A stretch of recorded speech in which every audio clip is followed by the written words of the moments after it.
Have you ever heard the term full stack developer? Probably. But have you ever heard the term full stack designer? Maybe. But I just realized that's what I am. Like, just realized it just now.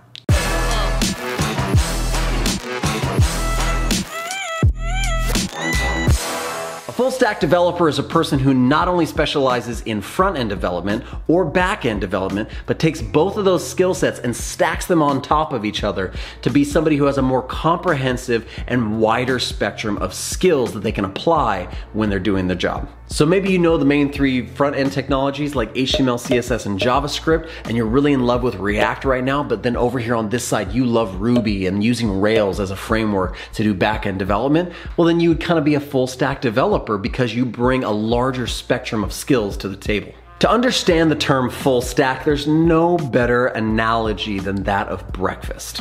And everybody's favorite item at the breakfast table is, of course, fried bread with butter and syrupy goodness and fruit and whipped cream on top, which is basically dessert.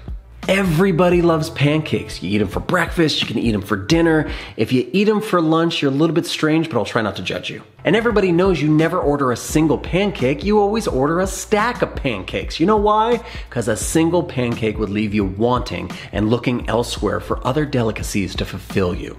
Likewise, individuals that have a single skill set might leave the team or the project or the client wanting a little bit, and it might be better if they brought a stack of skills to the table. Well, a full stack developer makes sense, but what is a full stack designer? It's like a really popular term right now. There's a lot of job descriptions and people referring to themselves as full stack designers.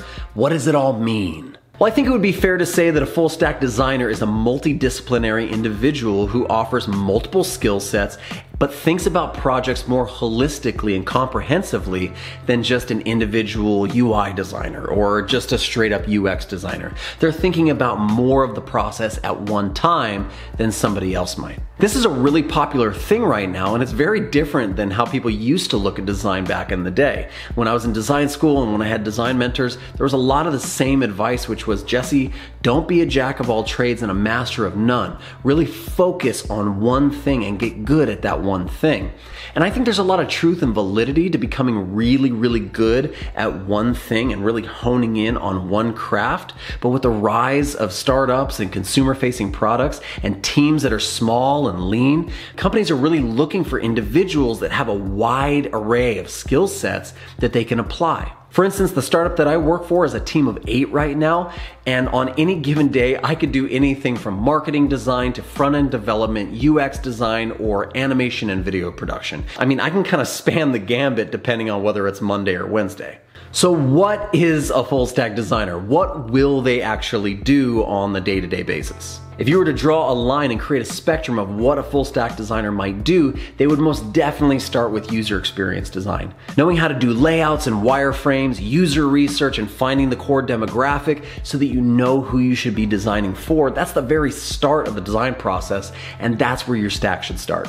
After that, you're gonna push all that UX goodness over into the user interface design world, where you're actually gonna be concerned about visual design and graphic design, colors, typography, layout, the things that make a product desirable aesthetically. If you wanted to stop there, that'd be totally fine, but if you want to throw another pancake on your stack, moving from user interface design over into interaction design would be a super positive thing to do. Knowing how to prototype and animate and think about interactions in your designs is going to be a huge help before you hand it off to an engineering team. If you really wanted to round off and top off that stack of your design skills, you might want to think about learning some of the presentational languages like HTML and CSS, and then maybe learning a little bit of JavaScript, because that's where your designs and your animations come to life by bringing interaction to the whole thing. So from start to finish, you're thinking about the strategy and the structure as well as the visuals and aesthetics. You're thinking about the way things move and change and interact, and then you're bringing them to life in some of the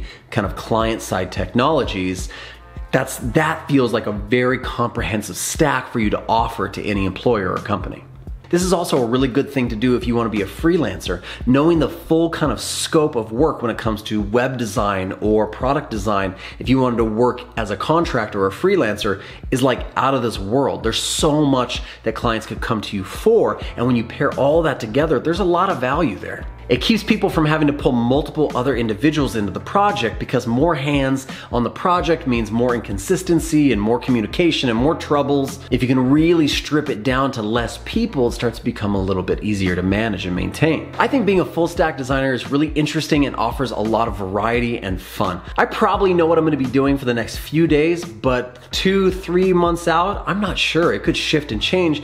It's kind of exciting. I like to roll with the punches and I like a little bit of variety. There's people out there that don't, and again, more power to you.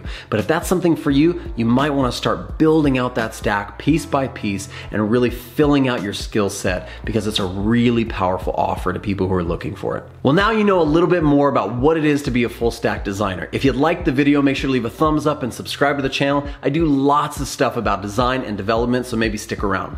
If you have any questions about full stack design, leave them down in the comments and check the description for some helpful links. I hope you guys are having an amazing week designing amazing things, making amazing things, and rolling with the punches and building out that stack. I'll see you in the next one.